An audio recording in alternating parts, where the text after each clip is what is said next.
Ladies and gentlemen, welcome to Indianapolis, where belief isn't just a motto, it's a way of life. Where every single loss isn't the end of the story, but merely the start of another relentless comeback chapter. On this hallowed Wednesday night, under the blinding lights of Gainbridge Fieldhouse, the Indiana Pacers reminded the basketball world what resilience really looks like.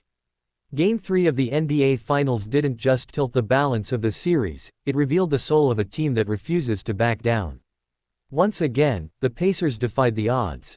Against a powerhouse like the Oklahoma City Thunder, a squad many crowned early as the favorites, Indiana came out not with fear, but with fire. With fight. With fortitude. Bennedict Mathurin, the silent assassin from the bench, lit up the floor with 27 points that weren't just buckets, they were statements. He didn't just enter the game, he stormed it. He left footprints on the finals. Tyrese Haliburton, the heart and engine of Indiana's machine, nearly posted a triple-double, finishing with 22 points, 11 assists, and 9 rebounds. He orchestrated the floor like a maestro with a basketball baton, slicing through Thunder defenders with poise and precision. Haliburton didn't just lead, he inspired. And while the stars shined, it was the bench that brought the Thunder to silence. A jaw-dropping 49-18 advantage in bench points for Indiana. That's not just depth, that's dominance. That's a bench that doesn't ride the wave, it creates it. Pascal Siakam, always steady, always vital, poured in 21 points of muscle, motion, and mid-range mastery. Coach Rick Carlisle captured it best. This is the kind of team that we are. A team without ego. A team without excuses. A team where anyone and everyone is ready to step up. Tonight, it wasn't just a game won. It was a system validated. It was a philosophy made flesh. Even in the face of Oklahoma City's stars, Jalen Williams with 26, Shai Gilgeous-Alexander with 24, and Chet Holmgren with 20, the Pacers never blinked. They stared greatness in the face and didn't flinch. They took a 5-point deficit entering the fourth quarter and turned it into a 9-point win. That's the kind of fourth-quarter magic that defines champions. And history. It's now wearing blue and gold. Of the 41 NBA Finals tied 1-1, the team that wins Game 3 has gone on to win the series 33 times. That's 80.5%. Let that sink in. Tonight, Indiana grabbed not just a win, but momentum, leverage, and belief. Advantage, Pacers. 15 ties. This was no blowout, it was a battle. A tug-of-war between two heavyweights refusing to fall. For context, last year's entire finals had 13 total ties across 5 games. This one alone had 15.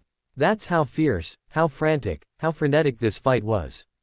Then there was T.J. McConnell, 10 points, 5 assists, 5 steals. A bench stat line never before seen in NBA Finals history. He didn't just come off the bench, he came off the bench like a wrecking ball. A disruptor. A playmaker. A chaos agent wrapped in Pacers blue. With legends watching from the crowd, Caitlin Clark, Reggie Miller, Oscar Robertson, the echoes of greatness were everywhere. And Indiana honored those echoes by becoming the noise. They owned the last 12 minutes. They closed the game like closers do, ruthlessly. In the fourth, the Thunder shot just 35%. Indiana. They locked in. They outscored OKC 32-18 in that final stretch, defending like their season depended on it, because it did. And they thrived. They fed off the energy of 17,000 screaming believers who had waited 25 years for this moment. Let's not overlook the numbers. OKC was 61-2 in the regular season when leading after 3 quarters. But in these finals, they're 1-2 when leading after the third. That's not a trend. That's a pattern. That's a Pacers problem OKC can't seem to solve. Chet Holmgren said it himself, there's a lot of areas we can clean up. And he's right. But this isn't just about the Thunder's missteps, it's about the Pacers' mastery. The courage, the hunger, the poise. Everywhere you looked, a Pacer stepped up. Whether it was Mathurin's scoring burst, Siakam's veteran savvy, Haliburton's brilliance, or McConnell's defensive wizardry, everyone had a role. Everyone played it to perfection. Rick Carlisle's rotations were surgical. His timing, impeccable. He pushed the right buttons, pulled the right levers. He didn't just coach, he outmaneuvered. He turned Game 3 into a chessboard, and every move mattered. But beyond the stats, the strategies, and the stars, this was about spirit. A collective refusal to give in. A home crowd that lifted the roof off.